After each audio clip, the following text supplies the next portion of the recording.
గురుగారు మనం చూసినట్లయితే శ్రీరామనవమి పర్వదినం మనం జరుపుకుంటూ ఉంటాం కదండి. అంటే రాముని పుట్టినరోజే మనం శ్రీరామనవమి చేసుకుంటూ ఉంటాం. మరి ఈ శ్రీరామనవమి విశిష్టతను తెలియచేయండి. అలానే ఈ రోజు నిర్వహించేటువంటి కళ్యాణానికి సంబంధించిన వివరాలు తెలియచేయండి. తప్పకుండా అమ్మ. రాముడు ఇప్పుడు మనం చెప్పుకున్నట్లుగా రాముడు అంత గొప్పవాడు. అతడి కళ్యాణం చేస్తున్నాము అంటే లోక కళ్యాణం చేస్తున్నాం అని అర్థం. భగవత్ కళ్యాణాలు ఎప్పుడూ కూడా లోక కళ్యాణంగానే చెప్పబడుతూ ఉంటాయి. మనకి మంగళసూత్ర ధారణ చేసేటప్పుడు మాంగళ్యం తంతునానేన మమ జీవన హేతున కంటే పద్నామి శుభకే త్వం జీవ శతశతం అని ఆ మంగళసూత్రం కట్టేటప్పుడు వచ్చేటువంటి మంత్రం ఉంది. దాన్ని భగవత్ కళ్యాణాల్లో ఏం చెప్తామంటే లోక రక్షణ హేతున మాంగళ్యం తంతునానేన, ఇక్కడ మమ జీవన హేతున అని చెప్తాం, ఇక్కడ లోక రక్షణ హేతున కంటే పద్నామి శుభకే త్వంజీవ శతశతం అని చెప్పి, అంటే లోక కళ్యాణం కోసంగా, లోకం ఎప్పుడూ కూడా సుభిక్షంగా ఉండటం కోసంగా మనం దేవతా కళ్యాణాలు చేస్తాం. రామ కళ్యాణము, హనుమత్ కళ్యాణము, సువర్చల సహిత హనుమత్ కళ్యాణాలు చేస్తూ ఉంటారు. అలా హనుమత్ కళ్యాణము, శివపార్వతుల కళ్యాణము, ఇలా ప్రతి కళ్యాణము కూడాను లోకం మొత్తం కూడా రక్షింపబడాలి, లోకం మొత్తం కళ్యాణప్రదంగా అంటే శుభప్రదంగా ఉండాలి అని చెప్పేసి ఆ భగవత్ కళ్యాణాలు చేస్తూ ఉంటారు. ఇటువంటి భగవత్ కళ్యాణాలలో మనం చేసే తప్పులు చాలా ఉన్నాయి. ముఖ్యంగా రాముల వారి కళ్యాణం దగ్గరకు వచ్చేస్తే, ఇప్పుడు ఉదాహరణకి మనము శివపార్వతుల కళ్యాణం చేస్తే అర్చకులు మాత్రమే చేస్తారు. అక్కడ అర్చకులు మాత్రమే ఉండి కళ్యాణం చేస్తూ ఉంటారు. మిగతా వాళ్ళందరూ కూర్చొని చూస్తూ ఉంటారు. పీటల మీద కూర్చున్న వారు సైతం కూడా ఆ యొక్క పంచలోహ విగ్రహాలని తాకరు. వెంకటేశ్వర స్వామి కళ్యాణం చేసినా అంతే. ఏ కళ్యాణం చేసినా విగ్రహాలను తాకే అర్హత అర్చకుడికి మాత్రమే ఉంటుంది. ఇక్కడ రాముడి కళ్యాణం విషయానికి వస్తే భద్రాచలం లాంటి మహాక్షేత్రాలలో అర్చకులు, మనం ఇప్పుడు చెప్పుకున్నట్లుగా అర్చకులు మాత్రమే చేస్తూ ఉంటారు, ఇలా నడుస్తూ ఉంటుంది. కానీ రాముడి కళ్యాణంలో మిగతా ప్రతి వాడవాడ, ప్రతి ఊళ్ళో, ప్రతి గల్లీలో కూడా చేస్తూ ఉంటారు.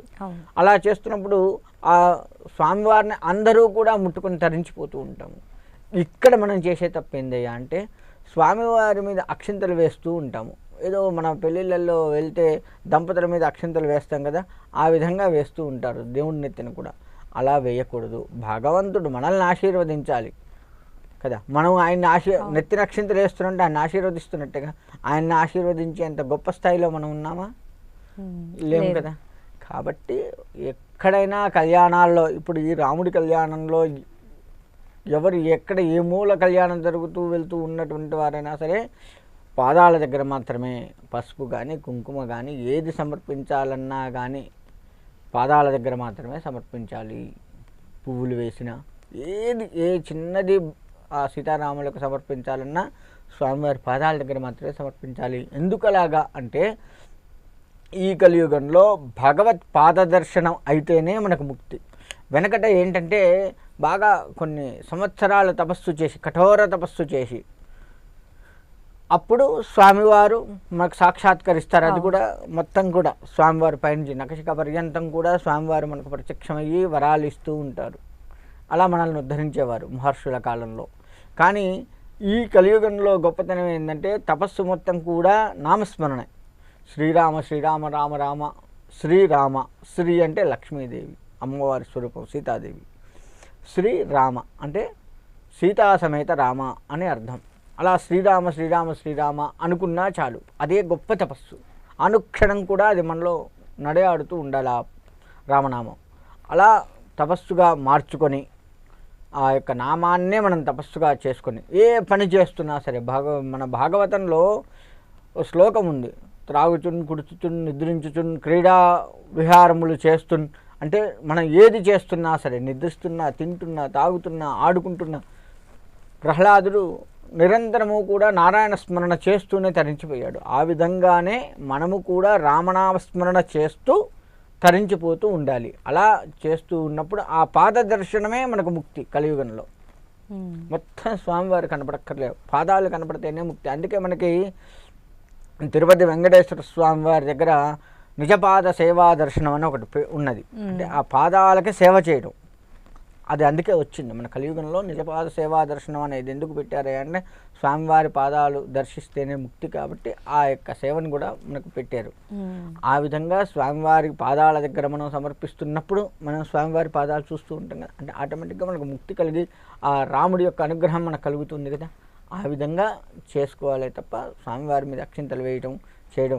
ఇక స్వామివారి పాదాల దగ్గర అమ్మవారి పాదాల దగ్గర తలంబ్రాలు పోసినప్పుడు అవి కొన్ని నెత్తిన ధరించి కొన్ని ఇంట్లో వాళ్ళకు కూడా వాళ్ళు రాలేకపోతే ఇంట్లో వాళ్ళకు కూడా తీసుకువెళ్ళి వాళ్ళ నెత్తిన ఆ అక్షింతలు వేసి కొన్ని పసుపు గుడ్డలో కొన్ని మూట కట్టుకొని దాని బీరువాలో లేదంటే వ్యాపార స్థలాలు బంగారు షాపు బట్టల షాపు ఇలా రకరకాల వ్యాపారాలు ఉన్నాయి కదా, ఆ వ్యాపార స్థలాల్లో ఎక్కడైతే మనం ధనాన్ని పెడుతూ ఉంటామో ఆ గల్లా పెట్టే అంటారు ఆ స్థలంలో ఆ మూటను కనుక పెట్టినట్లయితే కూడా ఆ వ్యాపారం కళ్యాణప్రదంగా జరుగుతూ ఉంటుంది. ఈ విధంగా పెట్టుకునే ఆచారం మనకు అనాదిగా వస్తూ ఉంది. మనకి ఆ అక్షింతలు ఇంట్లో పెట్టుకునే ఆచారం అనాదిగా వస్తూ ఉంది. అంతేకాకుండా ఈ రాముల వారికి పెట్టిన జీలకర్ర బెల్లం అర్చకులు నెత్తిన పెడతారు కదా, దాన్ని కొంత తీసుకొని ఎవరైతే సంతానము లేదో వారు తిన్నా, లేదు కళ్యాణం కానటువంటి వారు ఎప్పటి నుంచో పెళ్ళిళ్ళు కావట్లేదు, ఎన్ని సంబంధాలు చూసినా మనకి కుదరట్లేదు, అబ్బాయికి కుదిరితే అమ్మాయి కుదరట్లేదు, అమ్మాయి కుదిరితే అబ్బాయి కుదరట్లేదు, ఇలా రకరకాల ఇబ్బందులతో కూడుకున్నటువంటి వారు ఉన్నారు కదా, వారైనా సరే కొంత తిన్నట్లయితే వారికి కూడా మంచి జరుగుతుంది. అసలు అటువంటి వారు ఆ కళ్యాణాలు తిలకిస్తేనే చాలు, ఖచ్చితంగా స్వామివారి యొక్క అనుగ్రహంతో పెళ్ళిళ్ళు కాని వారికి పెళ్ళిళ్ళు అవుతాయి, సంతానం లేని వారికి చక్కటి సంతానం కూడా కలుగుతుంది. అంత గొప్ప కళ్యాణాలు అవి. కాబట్టి అటువంటి కళ్యాణాల్లో ఇటువంటి తప్పులు చేయొద్దు. ఆ స్వామివారి మీద అక్షింతలు వేయడం ఇటువంటివి ఏవి చేయకుండా స్వామివారిని ముట్టుకోకుండా చక్కగా స్వామివారి అక్షింతలు భగవత్ అనుగ్రహంగా తీసుకొని భగవత్ ప్రసాదంగా తీసుకొని కనుక చేసినట్లయితే చాలా చక్కటి ఫలితాలు వస్తాయనడంలో ఎటువంటి సందేహం లేదు. ఎవరికి ఏ కష్టం ఉన్నా సరే రాముడు తీర్చివేస్తాడు. ఎందుకు అంటే మనకెందుకు కష్టాలు వస్తున్నాయంటే ధర్మం తప్పాం, ధర్మాన్ని తప్పడం వల్ల కష్టాలు వస్తూ ఉన్నాయి.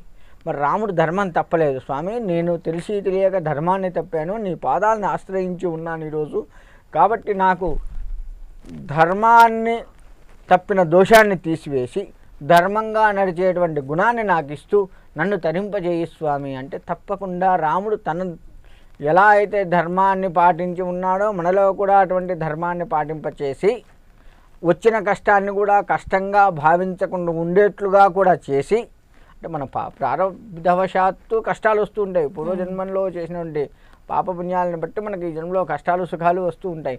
ఒకవేళ కష్టం వచ్చినా సరే ఆ రాముణ్ణి ఆశ్రయించి ఉన్నాం కాబట్టి, ఆ రాముణ్ణి ఇప్పుడు వేడుకుంటున్నాం కాబట్టి ఆయన ఆ కష్టాలని కూడా అంటే అది అనుభవించాలి, కానీ ఆ కష్టాన్ని కూడా కష్టంగా లేకుండా చేసేటట్లుగా రాముడు చేయగలడు. అంత గొప్ప తత్వం ఈ కళ్యాణం, అంత గొప్ప కళ్యాణం. అందుకే ఒకే దగ్గర చెయ్యరు, ప్రతి ఊళ్ళో ప్రతి గల్లీలో కూడా రాముడి యొక్క కళ్యాణాలు చేస్తూ తరించిపోయేది ఏందయ్యా అంటే అందరూ కూడా రాముడి యొక్క అనుగ్రహాన్ని పొంది తరించిపోవాలి అని చెప్పేసి ఈ విధంగా కళ్యాణాల్లో చేస్తూ ఎక్కడా కూడా ముఖ్యంగా పూలు విడదీస్తూ ఉంటారు. ఒక పువ్వుని విడదీస్తూ ఉంటారు, అలా విడదీయకూడదు. పువ్వుని పువ్వులాగా సమర్పించాలి. అలా సమర్పించినట్లయితే ఇంకా బాగుంటుంది. ఇటువంటి చిన్న చిన్న తప్పులు చేయకుండా మనం కనుక జాగ్రత్త పడుతూ ఉన్నట్లయితే రాముడి అనుగ్రహం మనకుండి జీవితం కళ్యాణప్రదంగా మారి, కళ్యాణం శుభప్రదంగా మారి చక్కటి జీవితాన్ని మనం అనుభవించడానికి ఆస్కారం ఉంటుంది.